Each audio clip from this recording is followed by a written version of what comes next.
It is definitely confirmed when I make it over to the UK. And he also goes on to say, forgot to say how great was Regan Grace. Looked far from the 20-year-old on a debut. Chris McEwen said, Chris McEwen. Not a classic, but did what we needed to do to get the win. Red card was correct in my view. Escray excellent again. When Tompkins is fit, will he maybe replace Luluai as our attack down the right looks weak? No, that's far from the golden edge, isn't it? Your right side. Tyler Cass fan going to... Hey, but the left edge. Pulled out the tries again this week, Thomas. Back to its best. Yeah, against 12 man. Tyler Casfan got in touch and said was really looking forward to this, but the early red card spoiled what could have been a close game. Wigan always had a bit extra than Saints and were comfortable winners. Did enjoy the efforts of young Regan Grace, though. St David said, if last week's draw felt like a loss, this week's loss felt like a moral victory. Even after Thaler's red card error, we looked far better balanced with and without the ball. Grace had an electric debut. To think Owens has been ahead of him! ! Eventually, the extra man told, but a lot to be happy about. Corner turn, bring on the Tigers. Hey, there you go. Very prophetic stuff. Paul O'Brien said, what a game. Great tries and defence for both sides. Marshall and Grace were outstanding. Good to see youth given a chance. Thought Thaler had a good game. On first look, Amor's tackle looked like a red card, but in review was a bit harsh. But could see an official go with his first look and not use a video referee, for advice. I think he meant good to see. But he wrote the wrong word. Frogmore said, Amor was a victim of the Westwood debacle last week. Leaving us a man down meant we had to aim up, which in the first half we did. Strong defence right up until it wasn't. Was pretty impressive. Also, talking about impressive, that's how I described Grace's debut. Bar one mistake, it was tremendous. P.S. I'm still left in awe at... he means Marshall's try. Yes. He bent time and space to get that down. Yeah, there's a lot of Liams floating around in your team now, so it's not difficult to become confused. Aidan Stalker, he got in touch and said, not a bad performance from Saints. Amor had to be more careful in those conditions. Nothing malicious, but he gave Thaler a big decision to make and cost his side. Grace was wonderful to watch, not a patch on Jack Owens now. Great to make up with Mark and a nice day out, even if the result didn't go my way. This hangover won't subside anytime soon. Has anybody got any painkillers?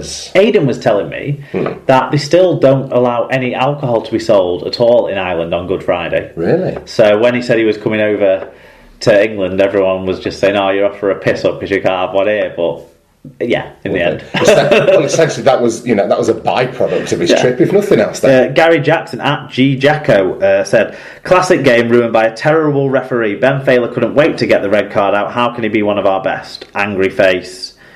Devil face, right. Well, let's start at that point then, because I'm not saying the game hinged on it, but it was a big decision to have to make early on. And because it happened so early, you can't say the game hinged on it, but it was a big influence. It has a massive impact on the remainder of the piece, though, and it does affect the narrative. Read my blog and you'll find out that more teams have either won or at least matched their opponents after a red card incident in Super League over the last 2.5 seasons. But that said, it's a tough ask.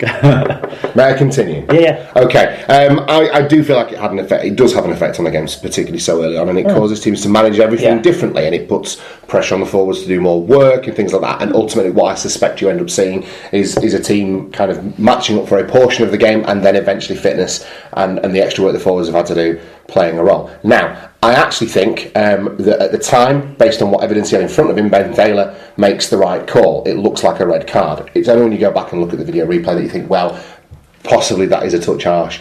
It is still swinging, but it doesn't make contact. But it goes up from sort of the shoulder arm area, doesn't it? But it looks horrific. And on that first viewing, I think he probably did the right thing in terms of the evidence in front of him to call it a red card. Personally, having looked at it back, I think a yellow would have been the better call. But we live in imperfect times. It's an imperfect science. I'm not keen to bash Ben Thaler. I do think he's a good quality referee, and I don't think overall it detracted from my enjoyment of the game as a neutral.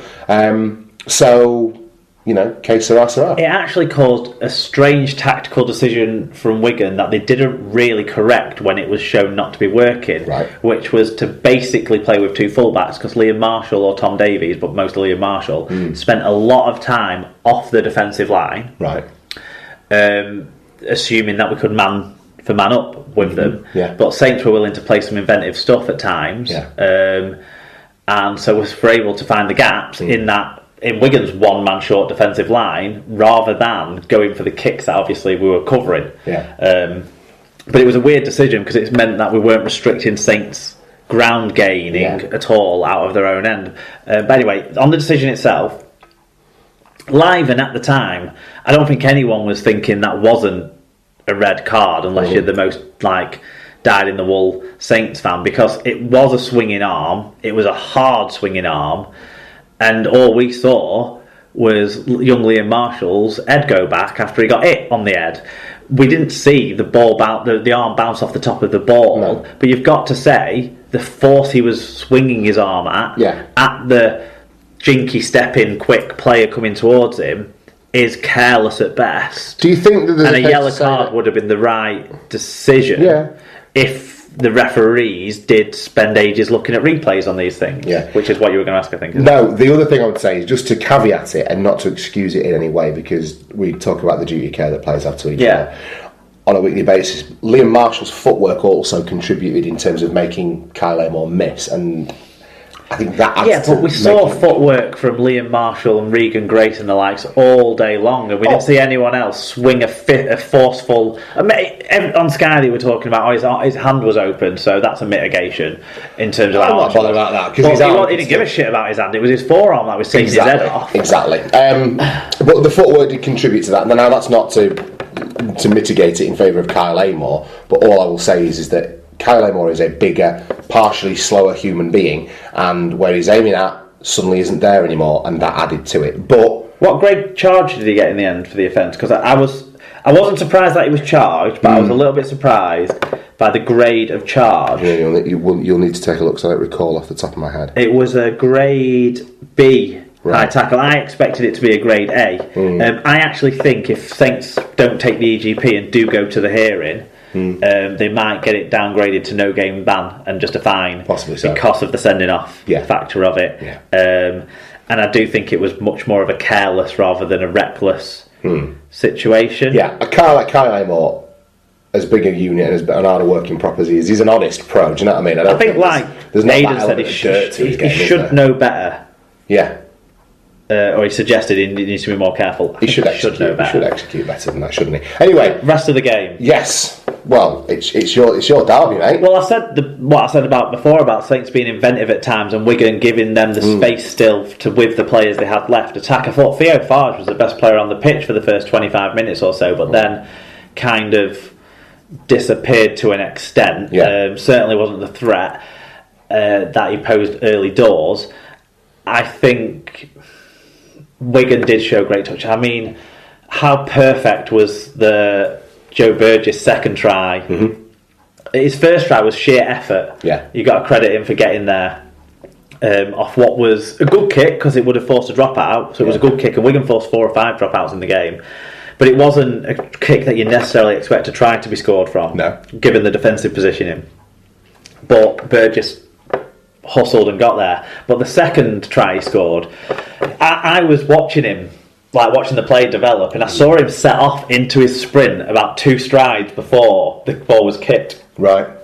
Everyone next to me thought he was offside, and I said he's not offside, he was sprinting already, trust me. And the replays confirmed he was perfectly timed. 2 or 3 feet actually behind where the ball was kicked from, but it was the speed he'd already got up to meant the defence was not going to be able to react to it, which I thought was brilliant play between 2 brilliant young players.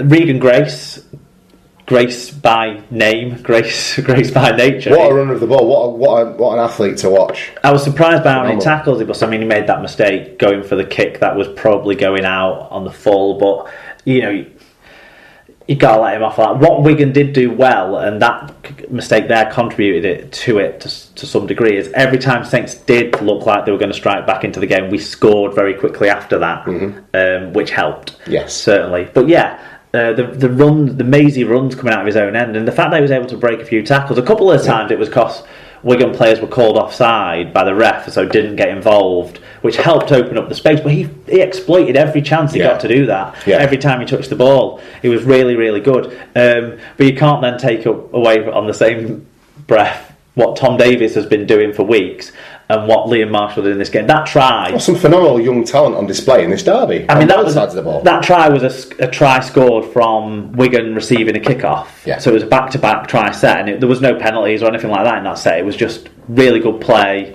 up the field and then a shift. And Wigan finally putting on a bit of a shift and a bit of good play through the hands. Quick stuff from Farrell Burgess. Yeah. I thought Marshall had bombed it when he didn't give it back inside to someone. Yeah. But instead what he did was scored one of the most spectacular tries we are ever likely to see. What a finish. Live at the game, watching the big screen, it was, the big screen's not clear enough for you to be sure. Yeah. And we were like, it's hard to say, but if they've given it a try, usually it's going to be a try. Watching it back on TV... it's a clear try. I would say later on, but we both know that the following I was day. Hammered, conked out, and then didn't watch it later on. So the following day... because it's not like he leaped. Like we see a lot of people like almost somersaulting. Yeah. It's not like he did that. No. It's like he suspended his body like a foot off the floor. Now, when planking was trending like 4 or 5 years ago, it's like he was doing that. I think all players got told not to do it because they kept putting it up on Twitter and on their Instagram. Oh yeah. Stop planking. Someone did it out of an oven. That was it.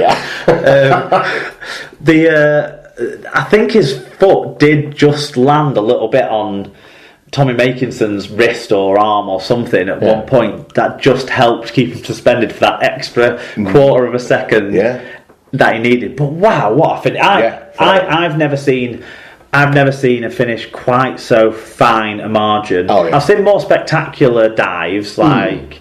More somersaulting, more arcing through the air, but from longer out or what have you. But I've never seen one that's so impossible to score, and he scored. Yeah, he defied physics, didn't he? He absolutely did. It was it was a tremendous game. It was one of the derbies, one of the most enjoyable derbies I can recall for some time. When I think back to some of the turgid, muddy affairs we've seen in recent years, this was actually a really enjoyable bit of play. And some of the one-sided games we've had. Yeah, well, that was it, and that was the thing I feared at the point of Amor sending off, that we were going to see something very one-sided. And actually, what we got was not a classic in terms of going back to the 80s or whatever, but a good forwards battle because of the tactics that you alluded to from Wigan, but also some phenomenal play from some young players on both sides of the ball, and that's something that I really enjoyed seeing.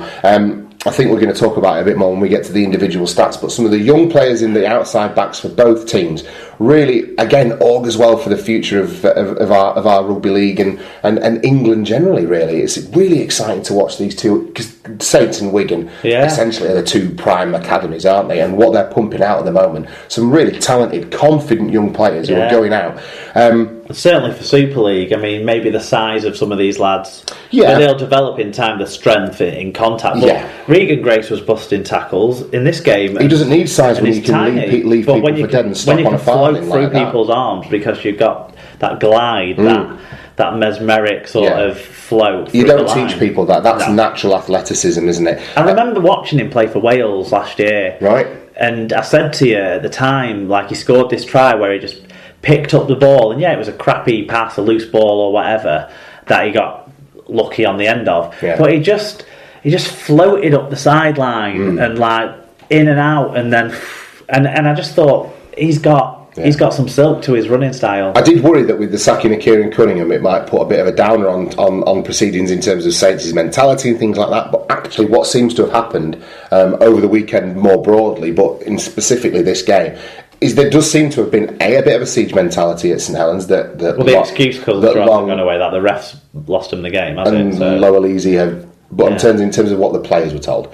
So Long and Loalese have been able to instill that siege mentality and get them playing a bit more freely as well. The style of play was markedly different, I felt, as well, from what had been going on under Cunningham in terms of them being able to get the ball into the hands of some exciting players as well. And it wasn't just... They couldn't almost back themselves in that old-fashioned defensive style that we've got used to over the last 3 or 4 years because they didn't have the manpower to do it. So they were perhaps forced into plan B a little earlier, but they played some really exciting rugby. And honestly, towards the end of it, I didn't know who to cheer for. I kind of erred towards Wigan just because I picked them. But my weekend panned out terribly in terms of picking. So at the end of that, I'm not really bothered. But it is exciting to see some of these young lads coming through, and that's the big takeaway from the game for me.